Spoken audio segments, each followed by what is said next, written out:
এই জন্য আমরাও চাই এই বাংলার জমিন এই কোরআন দোয়েক চলুক। আমাদের কোনো সমস্যা আছে? এই কোরআন দিয়ে জমিন চললে কেউ কারোর মারবে না, কেউ কার আঘাত করতে পারবে না। বাংলাদেশের এমন একজন বাংলাদেশ জামাতের আমির পেয়েছে যিনি এত কষ্ট দিয়েছে তাকে। এই বাংলাদেশে জামাত ইসলাম করতে গিয়ে 5-6 জন প্রায় শহীদ হয়েছে, তারা বিদেশের বুকে পালাই যায় নাই। সুতরাং বাংলাদেশের সবচেয়ে ক্ষতিগ্রস্ত হয়েছে বাংলাদেশ জামাত ইসলামের কর্মীরা এবং তারা জুলুম নির্যাতনের শিকার হয়েছে। কিন্তু তিনি বিদায় হওয়ার পরে ঘোষণা দিয়েছে, আমি সমস্ত মানুষগুলোকে ক্ষমা করে দিয়েছি।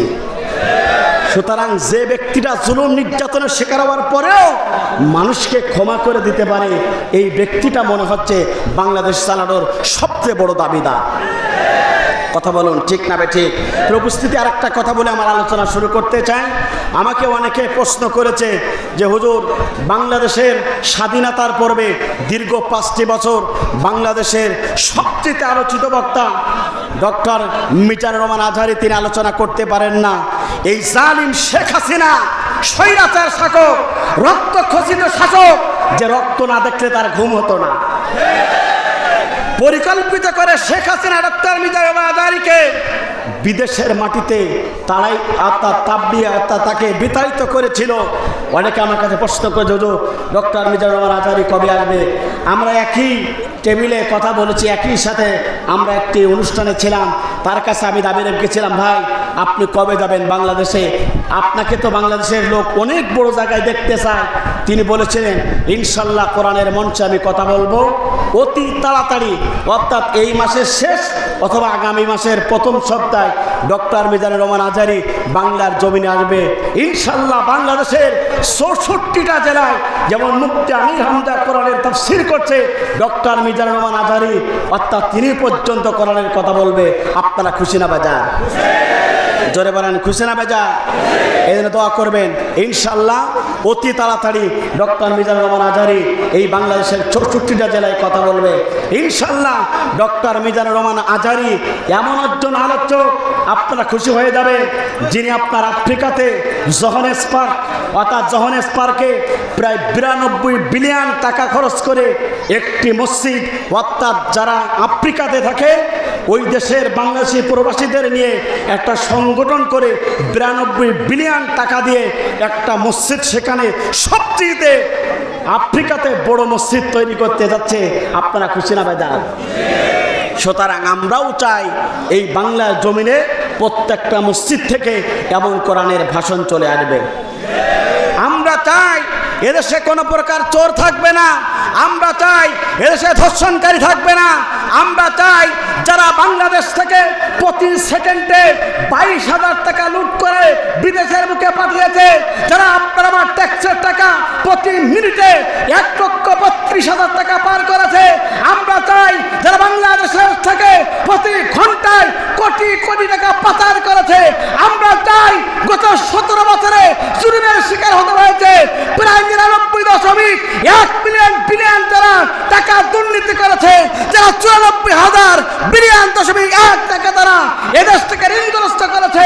আমরা যাত্রা আহ্বান জানাবো অন্তর্বর্তী সরকারের প্রধান ডক্টর মির ইউনূসের কাছে অতি তাড়াতাড়ি দুর্নীতি সরকার অর্থাৎ স্বৈরাচার হাসিনাকে ভারত থেকে এনে পার্টির কাছে ঝোলাতে হবে। কারণ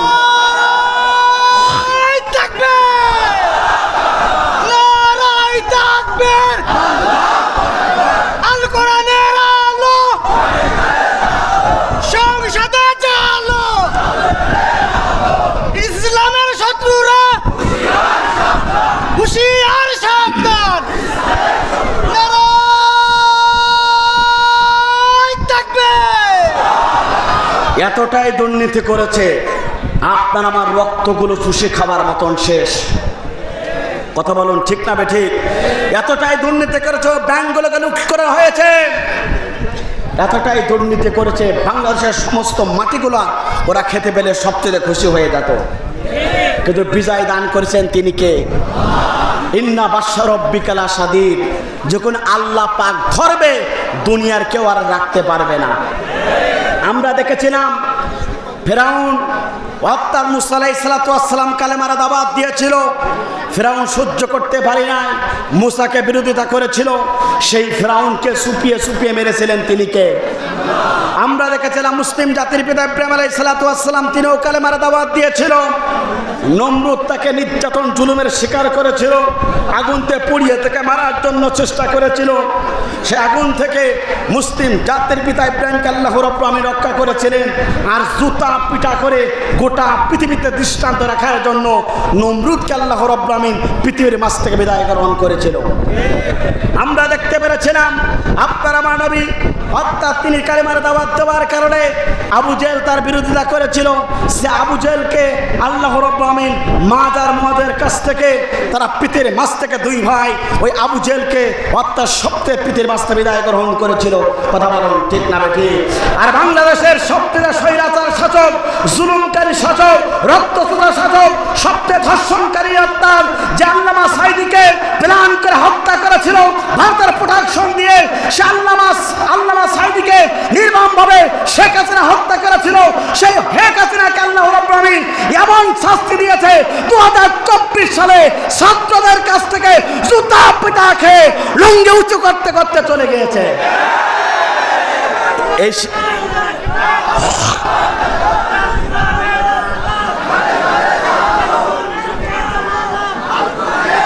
এই সিদ্ধান্ত কার? জোরে বলেন কার? সুতরাং আল্লাহ পাক সব কিছু পারে। আপনার আমার 17 বছর পরীক্ষা দিয়েছে।